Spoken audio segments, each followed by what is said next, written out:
Olá, eu sou o Bispo Daniel. Estamos aqui com mais uma palavra dessa série Edificando. Eu queria falar hoje a respeito de alguns princípios de adoração. Na verdade, eu queria falar sobre 3 chaves de adoração que o Senhor Jesus nos ensina no Evangelho de João, no capítulo 4. Eu não vou ler, mas eu quero contextualizar o que aconteceu nesse episódio para você. Jesus ele para numa cidade chamada Sicar, que ficava em Samaria, e os samaritanos na época não tinham muito contato com os judeus. Os judeus, na verdade, não conversavam com os samaritanos por questões religiosas, por questões até culturais.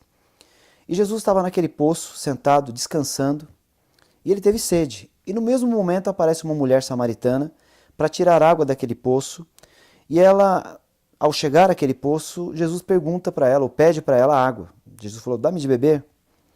E aquela mulher, espantada por aquela pergunta, por questões culturais, não apenas os judeus não conversavam com os samaritanos, mas também o homem não falava com uma mulher estranha, né? Então aquela mulher ela replica essa pergunta, esse pedido de Jesus, ela contesta isso dizendo o seguinte: como você sendo um homem judeu pede água para mim, sendo eu mulher samaritana? E Jesus então começa a levar essa conversa para um outro nível, e ele responde para ela dizendo o seguinte: se você conhecesse o dom de Deus que há naquele que te pede água, você pediria água e ele te daria água viva. E a partir desse momento a conversa ela vai para um novo nível, ela vai para um outro nível. A conversa então fica complicada e fica até tensa, porque essa mulher ela fala assim para Jesus: como que você vai me dar água? Você não tem balde, você não tem como tirar água do poço. E Jesus então começa a levar essa conversa para que ele se apresentasse a essa mulher. Ela, na verdade, ela fica apreensiva por conta daquela afirmação de Jesus que ele tinha água, sendo que ele não podia tirar água. E Jesus ele afirma de uma maneira mais enfática que aquele que bebesse daquela água, daquele poço, voltaria a ter sede, mas aquele que bebesse da água que ele desse, nunca mais teria sede. Pelo contrário, essa pessoa se tornaria uma fonte de águas vivas, uma fonte que jorraria para a vida eterna. Então essa mulher ela fala assim para Jesus: então tá bom, me dá dessa água, eu quero dessa água. Jesus então ele fala para essa mulher chamar o marido dela e voltar ali para que ele desse essa água para os dois. E aquela mulher ela fala: não tenho marido.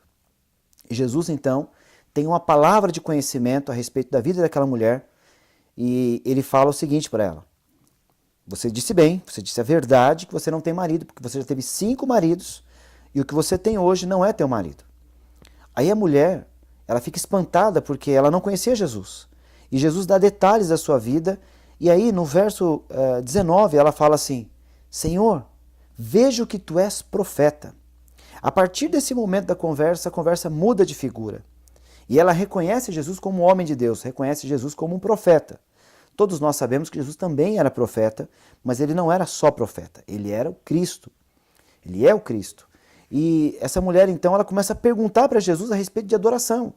Interessante que até aqui, nessa conversa, essa mulher, ela simplesmente fica indagando Jesus a respeito de água natural.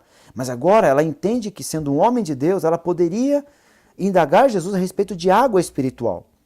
Então ela fala assim para ele: nossos pais dizem que é nesse monte, aqui em Samaria, que nós devemos adorar. Os judeus dizem que é lá em Jerusalém que se deve adorar. Qual é o lugar de adoração? E Jesus então responde para ela o seguinte: não é nem nesse lugar, nem no outro lugar, nem nesse monte, nem no outro monte. O Pai, Deus, é Espírito, e importa que os seus adoradores o adorem em espírito e em verdade. Nesse contexto, nessa história, nós vemos Jesus ele dar 3 chaves para explicar como nós vamos adorar a Deus de uma maneira verdadeira. A primeira delas é o reconhecimento. Jesus, ele se apresenta para aquela mulher. Ela então, quando ela percebe que está falando com Jesus e que Jesus era um profeta, Jesus ele leva essa conversa até que ele se apresenta para essa mulher como Cristo. Porque ele começa a falar de adoração e ela pergunta: eu sei que quando vir o Messias, ele vai nos ensinar todas essas coisas. E Jesus, por fim, fala: sou eu que falo contigo. E aquela mulher, então, ela sai daquele lugar, deixa ali o seu cântaro, deixa tudo para trás e vai até o seu vilarejo onde ela morava e começa a falar de Jesus para aqueles homens que ali moravam. Então Jesus ele leva ao reconhecimento de quem ele é para que essa mulher entendesse a respeito de adoração. Então, para nós adorarmos a Deus, a primeira coisa que nós devemos entender e devemos colocar como base é o reconhecimento. Quem Deus é? Se nós não entendermos quem Deus é, como poderemos adorá-lo como Deus? Se nós não reconhecermos quem nós somos, como nós vamos reconhecê-lo como Deus? Então, o reconhecimento é uma das chaves da adoração. Se você quer adorar a Deus, reconheça Deus, como soberano, como poderoso. Dessa maneira, você está colocando Deus no lugar que Ele sempre esteve e sempre vai estar. Né? Depende da nossa postura de reconhecimento para adorá-lo. Mas não é só essa chave de adoração que vai nos colocar como adoradores. Jesus, quando está falando com ela, ele diz o seguinte, que Deus está à procura de adoradores, que adorem em espírito e em verdade. O que significa isso, adorar em espírito e em verdade? Adorar em espírito, em primeiro lugar, fala do nosso espírito. Fala do nosso espírito em comunhão com o Espírito de Deus. Então, o Espírito Santo de Deus é que vai nos ensinar a adorar da maneira que devemos adorar a Deus, com o reconhecimento de quem é Deus. Então, tudo que nós fazemos na nossa vida espiritual, especialmente na questão de adoração, deve ser conduzida por revelações do Espírito Santo de Deus no nosso espírito. Nós não podemos fazer nada de maneira automática ou mecânica. Nós devemos adorar a Deus por convicção e revelação pelo Espírito Santo. É no nosso espírito que nós vamos ter essa certeza. Então, se você quer adorar a Deus, o seu espírito tem que te direcionar nesse aspecto. Senão, nós vamos cair na mesma dúvida que aquela mulher estava. Ela estava pensando num lugar físico. É nesse monte ou naquele monte? Contextualizando para os dias de hoje, é nessa igreja ou naquela igreja? É dessa maneira ou daquela maneira? É nesse estilo ou naquele estilo? É nessa doutrina ou naquela doutrina? É nessa liturgia ou naquela liturgia? Enfim, nós vamos tentar arrumar uma fórmula para adorar a Deus, um mecanismo para adorar a Deus, e não é isso que Deus espera de nós. Lembre-se, Jesus estava com sede e ele pediu água para aquela mulher. Agora Deus também pede água para nós, e a água de Deus pode ser a sua oração, pode ser a sua adoração, pode ser o seu cântico, pode ser um tempo com Ele de meditação, enfim. Deus tem sede, Deus procura adoradores. Agora, se eu não o reconheço, se eu não sou guiado pelo Espírito, eu não vou poder dar aquilo que Deus quer. Deus vai procurar e não vai achar em nós aquilo que Ele está procurando, porque muitas vezes nós colocamos a adoração dentro de uma caixinha pré-moldada, pré-definida com os nossos costumes, com as nossas teorias, com os nossos achismos, até mesmo com a nossa teologia.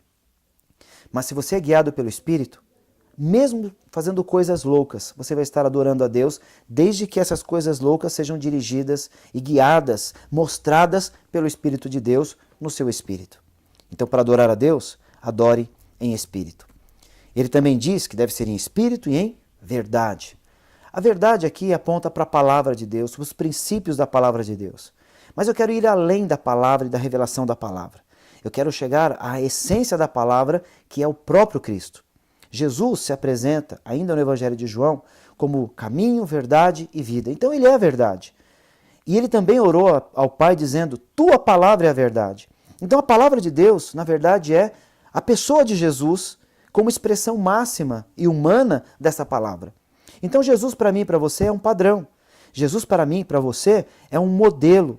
Então se eu quero adorar a Deus em espírito, guiado pelo Espírito e em verdade, eu tenho que ter a minha vida conformada, que tome a forma de Cristo Jesus.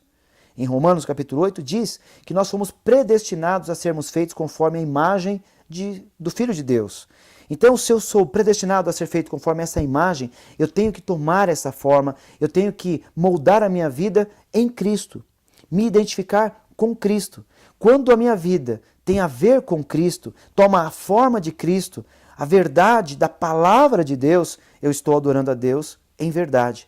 Isso vai fazer com que você consiga viver debaixo dos padrões e princípios da palavra. Isso vai fazer com que você entenda a revelação da palavra de uma maneira muito mais clara.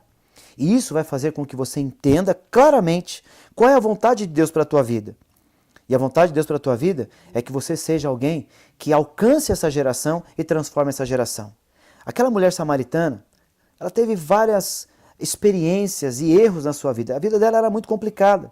Porém, quando ela conhece Jesus, pelo que Jesus é, o Cristo, o Filho de Deus, ela sai correndo e ela sai evangelizando todo mundo. Eu sei que Deus tem esse chamado para a tua vida. Todos nós temos o ministério da reconciliação. Então, se você quer ser alguém que alcance e transforme essa geração, adore a Deus, reconhecendo quem Ele é. Adore a Deus em espírito e adore a Deus em verdade. Dessa maneira, Deus vai usar a sua vida para transformar a sua geração, transformar a sua família e certamente a autoridade espiritual que há sobre a tua vida será multiplicada. A graça de Deus nas suas palavras será multiplicada e potencializada de maneira que as pessoas que te ouvirem vão te ouvir e vão fazer como aqueles homens daquela cidade, que vão chegar até Jesus e vai falar para ele assim: eu creio no Senhor pelo que o Senhor está dizendo, por conhecer quem o Senhor é. Mas isso começou pelo testemunho daquela mulher. Você, de fato, de uma maneira simbólica, é essa mulher samaritana nesses dias. Você é essa pessoa transformada, que precisa conhecer quem é Deus, precisa adorar a Deus em espírito e adorar a Deus em verdade. Isso é um chamado para a nossa vida, para esse tempo. Que você possa entender esses princípios e aplicá-lo na sua vida espiritual, principalmente na sua adoração. Que Deus te abençoe. Até a próxima.